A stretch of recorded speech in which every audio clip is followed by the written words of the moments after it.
চোরের মতো দৌড়ে পালাচ্ছেন মাদ্রাসার কয়েকজন শিক্ষক ও শিক্ষার্থীদের অভিভাবক। দোকানে তালা লাগিয়ে পালাচ্ছেন দুজন দোকানি। কিসের এত ভয় তাদের? পাঠাইছে কে বাইরে? ওই যে আমাকে স্যারেরা। উনি কে?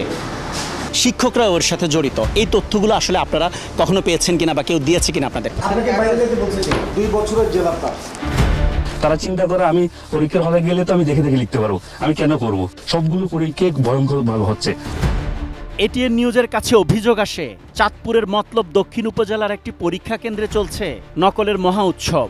ভালো ফলাফলের লোভে নকল সরবরাহ করে ছাত্রছাত্রীদের ভবিষ্যৎ নষ্ট করছে বেশ কিছু বাবা মাও। কুরআন হাদিস সহ প্রায় সব বিষয়ে নকল করে পরীক্ষা দেয় এই কেন্দ্রের বেশিরভাগ শিক্ষার্থী। অভিযোগের সত্যতা যাচাই করতে গণিত বিষয়ে পরীক্ষার দিন ঘিলাতলি সামাদিয়া কামিল মাদ্রাসা কেন্দ্রে নজর রাখে এটিএন নিউজ টিম। এই মাসে একটা লোক বের হয়েছে, শিক্ষক। হ্যাঁ, ফটোকপি দোকানে ঢুকতে দেখলাম। এই ফটোকপির দোকানটা কোন দিকে? কেন্দ্রের সামনেই।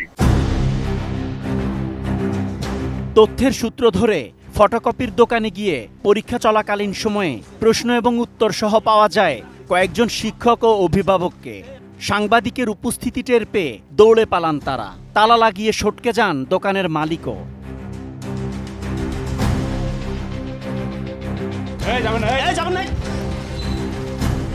কেন্দ্রের উত্তর পাশে নজর রাখে এটিএন নিউজের আরেকটি টিম। তাদের কাছে তথ্য আসে, পরীক্ষা শুরুর 10 মিনিট পর কেন্দ্র থেকে বের হন দায়িত্বে থাকা একজন। ফিরে আসেন পলিথিনে মোড়ানো কিছু কাগজ নিয়ে। প্রথমে অস্বীকার করলেও প্রমাণ দেখানোর পর বদলে যায় তার সুর। পরীক্ষা চলাকালীন সময় কি হল থেকে বের হওয়া যায়? হল থেকে বের হওয়া যায়? বের হই না তো আমরা কখনো। এই লোকটাকে? আচ্ছা, এগুলা কি আমি বলি, এ দেখেন। পাঠাইছে কে বাইরে? ওই যে আমাকে স্যারেরা।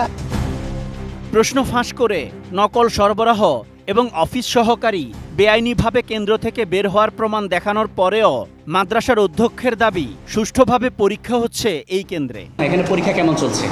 আমার দৃষ্টিতে তো ভালো চলছে। এই লোকটা কে? উনি কে? তো আমাদের অফিস সহকারী। অফিস সহকারী পরীক্ষার 10 মিনিটের মাথায় পরীক্ষার হল থেকে কিভাবে বেরোলো? আপনার কেন্দ্র থেকে প্রশ্ন আউট হয়ে সে প্রশ্ন ফটোকপি করে উত্তর হচ্ছে, এটা তো কোনোভাবেই তো গ্রহণ করা যায় না। পরীক্ষার রীতি বা বিধির সম্পূর্ণ লঙ্ঘন। অবশ্যই। আপনাদের চোখে কি এগুলো পড়ে? না, আপনি বলছেন আপনি বাইরের থেকে একটু আমার সাথে চলেন, এরপরে আপনার আমি ঢাকা থেকে এসে আমার চোখে পড়লো, আপনি কেন্দ্রে বসে চোখে পড়লো না। পরীক্ষায় অনিয়মের তথ্য পেয়ে কেন্দ্রে আসেন মতলব দক্ষিণ উপজেলা নির্বাহী অফিসার। আপনাকে বাইরে যেতে বলছে কে? গ্রাহকের কাগজ কে বাইরে বলছে? আপনার বাইরে যেতে বলছে কে? কে করেন? পূর্বরিদ্ধ আমি আপনার জেল 2 বছরের জেল আপনার। ডিজাইন, এলিগেন্স, বিউটি, সেরা পণ্য সবার জন্য জেভিকো। আমরা আপনাদেরকে এত করে বলার পরেও আপনাদের স্টাফ বাইরে যায়। অফিস সহকারী গ্রাফ পেপার আনতে কেন্দ্র থেকে বের হওয়ার কথা জানালেও অধ্যক্ষের দাবি কেন্দ্রেই ছিল গ্রাফ পেপার। তাহলে পরীক্ষা চলাকালীন সময়ে প্রায় 2 কিলোমিটার দূরে কেন গিয়েছেন তিনি? এই প্রশ্নের উত্তর দেননি কেউই। তবে নির্ভরযোগ্য সূত্র বলছে বেশ কয়েক বছর ধরে এভাবেই চলছে নকলের মহা উৎসব। পরীক্ষার হলে গ্রাফ পেপার ছিল? অবশ্যই পরীক্ষার হল তো গ্রাফ পেপার থাকবেই, তো এটা তো নিয়মতান্ত্রিকভাবে থাকে। তাহলে উনি কিভাবে বেরোলো? আপনাকে জিজ্ঞেস করেছে? না, জিজ্ঞাসা করার জন্য। তাহলে কি শুধু কি গ্রাফ পেপার জন্যই বেরিয়েছে নাকি অন্য কোনো উদ্দেশ্য ছিল? কি প্রমাণ হয়? তো এখান থেকে ঢুকছে 10 মিনিট পরে। তা আমি এখান থেকে বাইরে ঢুকলাম যে আপনি কই গেছেন, কেন গেলেন বাইরে? এই কেন্দ্রে পরীক্ষকের দায়িত্বে থাকা এক শিক্ষক নাম পরিচয় গোপন রাখার শর্তে জানান বছরের পর বছর কিভাবে চলছে এই অনিয়ম। প্রথম পরীক্ষার তুলনায় এখন যতগুলো পরীক্ষা হচ্ছে সবগুলো পরীক্ষা ভয়ঙ্করভাবে হচ্ছে, এবং বাইরে থেকে কেউ যদি নাও দেয়, ভিতরে যারা আছে তারা সলভ করে। এটা আমাদের জন্য খুব কষ্টদায়ক। আমরা নীরবে সহ্য করি। অনেক সময় স্টুডেন্টরা বলে, স্যার আপনারা দেখেন ম্যাজিস্ট্রেট আসে কিনা। তারা চিন্তা করে আমি পরীক্ষার হলে গেলে তো আমি দেখে দেখে লিখতে পারবো, আমি কেন করবো?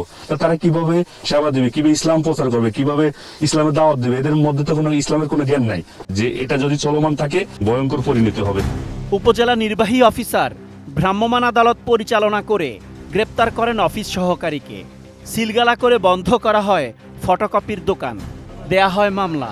সে সাথে আরও কঠোর ব্যবস্থা গ্রহণের আশ্বাসও দেন তিনি।